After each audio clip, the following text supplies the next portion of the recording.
Well, I'm Lindsey Litton, and I am a guest writer for Military Spouse magazine. I am a veteran military spouse now. My spouse has just retired, and I am here to be talking with Jessica. Jessica is a friend, also a coaching client of mine, and we're going to be talking about how there are different opportunities within the real estate space outside of the actual selling. When a lot of military spouses say they want to get into the real estate space, they immediately think that their face has to be on the side of their car and that they've got to be out schlepping houses every day. And what we're going to be talking about today is that there's some really awesome and flexible opportunities for military spouses when it comes to the real estate industry. And Jessica has found her path. So Jessica, give us a little background on you. I am from Texas. It's always a loaded question with military spouses, but I claim Texas, where I spent the majority of my life. Met my husband in college, immediately signed on for active duty and moved to Fort Hood, which is now Fort Cavazos, middle of nowhere in the middle of Texas, close to family, but been an active duty Army spouse for 17 years, have 3 kids, have moved a handful of times, picked a career that was not exactly portable out of college. It got me a husband, it got me a license, but not anything I've actually done in the last decade plus. And then we're currently now in Kansas City, waiting to see what the next step is as we come to the tail end of this journey. So that's kind of me in a nutshell. So Jessica, we were talking yesterday about this interview and you said something that was really interesting to me. So how you got into the real estate industry is actually an interesting story. So talk us through how you got into the real estate industry and what are you doing now? So being a military spouse and moving a whole bunch of times, we've bought and sold. We've always used real estate professionals. And our most recent move, we left Fort Carson, Colorado Springs, which is part of the reason why I've crossed paths with Lindsey, and then we were moving into Kansas City, and we were working with Tulio Pena, who we bought our house with, and he was doing the listing meeting to set our house up, getting ready to sell. And he's like, okay, we're gonna do listing photos. I'm like, great. What do we need to do to be prepared for listing photos? He goes, oh yeah, no, I'll send you a list.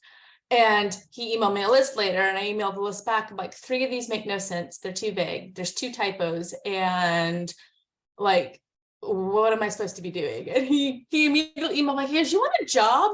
And I told him, don't play. I was like, I guess I need a job. Military spouses are always looking for work. And he was serious, and my attention to detail and the ability to know what it is I needed out of the real estate transaction. I'm a very high D personality type, led to a job. And now I've been with our real estate team for almost 2 years. And one of my favorite aspects about it is the day I started that job, we were driving from Colorado Springs to Kansas City, like started my job in transit in the middle of a PCS. And my entire 2 years with my team has been fully remote. I go back and see them once a year in person, but I can do my entire job from 900 miles away. I love that so much. And what I love about that so much is that A, you got into a field that you would have never maybe even considered. B, the way that you got the job is so interesting to me. It's like, hey, hi friend, I can help you. And that is so like unique to military spouses, because we have such a mentality of taking the chaos and creating, policies, procedures, whatever we need to do, because military life is always throwing us a pivot. I love that you just jumped in and told Tulio, listen, I can help you and you're going to give me a job. And now here you are 2 years later in the real estate industry, and you're not selling houses. You're not even licensed. No, I am not a salesperson. That's the farthest thing from my mind. I actually got my college degree in engineering. I used to design highways in Austin, Texas. And then I had kids, and then we moved, and trying to relicense and maintain an engineering career in 7 different states is insanity. So I stayed at home for almost a decade. And this is my first job since leaving that professional field. But I don't sell houses. I'm not licensed. Our state doesn't require me to be licensed for what it is that I do.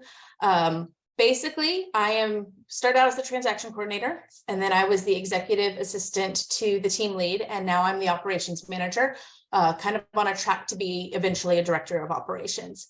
And if it's not the actual writing the contracts, negotiating for the client, opening the doors, attending the closings, and scheduling the inspections, I cover it. I cover everything else. So that's finances, budget. We do a lot of data analytics on our lead generation and our goal reaching. Are we spending the bottom line effectively? Are we converting well enough? Do we need to find more leads? Do we need to be working more things? We are now launching our own internal coaching program. So I'm writing coaching on that. I write all the SOPs. I write all the training videos. Basically anything an agent needs to go sell a house to a client. I run all the past client programs. If you get birthday brownies, I'm the one that makes sure you're getting birthday brownies. And I manage the transaction coordinator, and I manage our marketing coordinator, as well as run all of our team meetings and client events. What words of wisdom would you offer a military spouse that is sitting there watching this and they're thinking to themselves, like, wow, I've always thought about getting into the real estate industry. I just don't want to put myself out there. I don't want to be like, I don't want to get my real estate license, but there's something about the industry that could be really interesting. What words of wisdom would you offer those military spouses? So there is always a need for somebody to do the boots on grass up there. If your agent is, or if you're a real estate agent, you're always busy. So anybody that could take competently any of that stuff off their plate and do it, even just a transaction coordinator, or even just running their emails or scheduling their calendar, like you can dip your toes in a lot of different faucets, but that is valuable to an agent. And then you don't have to sell houses, or you can, everybody before me started in the same job and ended up an agent on our team because they prefer to sell the houses. And so there's a lot of ways to get your foot in the door and see what it is you like, see what it is you don't like, and see if it's someplace to go. What I liked about it is there wasn't a huge financial commitment because I didn't go the route of getting my license. And now I know I don't want to necessarily get my license. I'm not out all of that, but I'm still knee deep in the industry and learning from that and growing both personally and professionally. And I think the biggest part for me was finding a team that had similar values. Our team runs very much like, I always consider the military a lifestyle. It's my husband's job, but it's a lifestyle. We were all in. It's not just a 9-to-5 punch in the clock. It's at our core. And our team runs very similar to that. It's a family. It's run in the same kind of structure, same kind of camaraderie. We all have each other's backs. And so I enjoy working for my boss, but he's not just my boss. He's my friend. And so that is very helpful in being like, okay, I need to hold a boundary, or okay, I feel comfortable at this, or okay, I wish we were doing this instead. And it's been a lot of growth in my personal confidence and my self-worth as well, because I'm contributing to my family, but I'm also like contributing to a professional world. And I'm also not stuck at home all day staring at the walls. It gives me an outlet to go do something other than just be in one space at one time. Jessica, talk about all the other military spouses that your team has been able to onboard. And I think it's really important to highlight that because there's so many different facets within the real estate industry that have, like I said, nothing to do with the sales, but it's supporting the sales. So our team, I think it's somewhat unique for our industry. Our team generally hires from within. I think 2/3 of our team is comprised by people who have been a previous client with us in different capacities. We always hire kind of internally first as much as possible. And ironically enough, up until just recently with a couple of our hires, every single person on our team has a military connection. Our team lead is a military spouse. A couple of our agents are veterans, but myself is a military spouse. Our marketing coordinator is a military spouse. And for a while, our previous transaction coordinator was a military spouse. And a few of us are active spouses still, but some of them were veteran spouses.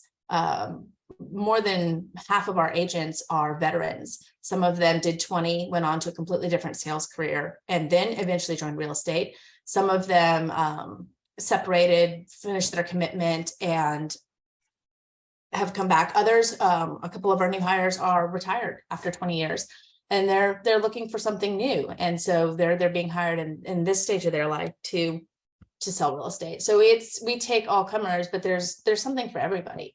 And we look at what they're good at, what they want to do, what they don't want to do, and we find some way to plug them in, because again, there's always something going on, and I don't want to do it all myself. My agent doesn't want to do it all myself, so we spread it out and delegate it. But that's why it's all hands on deck for certain things. What are the three, and just kind of concluding our interview here, but what are the three things you want anyone watching this to walk away knowing? I was not expecting this at all. It was very serendipitous. It's been kind of more prevalent as we're coming to the end of my husband's career, of you don't realize what all you do just by being a veteran or being a spouse. And so like when I was thinking about jobs, like, I don't even know what I want to do. I don't have any skills. Well, you're managing a household, and you're communicating with your friends, and you're communicating with if you do anything with the unit, the FRG or the spouses club, or all your volunteer work, that's all things that translate to work experience. So don't think you're not experienced or not skilled. If you can talk to people, then hey, you might know how to do customer service. If you can manage your household, then hey, you might have project management in it. And it's all just kind of what you gravitate to. And the other is communication is key. And I think having to constantly restart somewhere new every 2 years means that we're really good at cutting through and getting to where we need to go, and driven and communicating and being able to read. It's like, okay, is this where we're at? Is this where we're going? Is this what I want to be doing? And you don't have time for all the niceties. It's kind of why I like making military friends, because I don't have to spend 6 months dating you to make sure you're going to be my mom friend. You're my military friend. We're in this together. 2 weeks later, you're my emergency contact. But having that communication, having that turnover so frequently, you're a lot more resilient and a lot more squared for handling challenges or anticipating hurdles than your average person off the street who's never moved, who's never left home or did leave home. There's experience in your experiences. So don't discount yourself in the fact that it's just like, oh, well, I move all the time. And it's like, I don't home. I may not have got additional schooling. I may not have done that. Don't short sell yourself, because it all comes into being able to be productive. And the last one is there's opportunities out there that are portable. The whole reason I'm not in the industry I got a degree for is because it's not portable. It was not feasible to keep that done. But this one, I mean, literally, I've done everything remote. I can take it on vacation if I choose to take it on vacation. I can do what I need to do from where I'm at. I can travel back if I need to. We're just now opening up my ability to do conferences. So I get to meet my team, I get to grow, I get to travel and things like that. But it's also, I don't have to worry about that next PCS, because it's just, hey, I'm PCSing. I tell my boss, I take my 2 weeks and reset my household. And then I pick right back up where we are. And having that portable job, having that safety net and that paycheck and that outlet, and just a group of people who understand what I'm doing and why I need the 2 weeks to just be like, I can't deal with this, I got to deal with that, is vital. But I absolutely adore the fact that it's portable, and that works for me. And so I'm in it for the long haul at this point. And there's a lot of room for opportunity and growth. Sweet. Jessica, thank you so much for meeting with me today. I know this is probably inspiring a lot of other military spouses. So thank you so much for sharing your story. Thank you.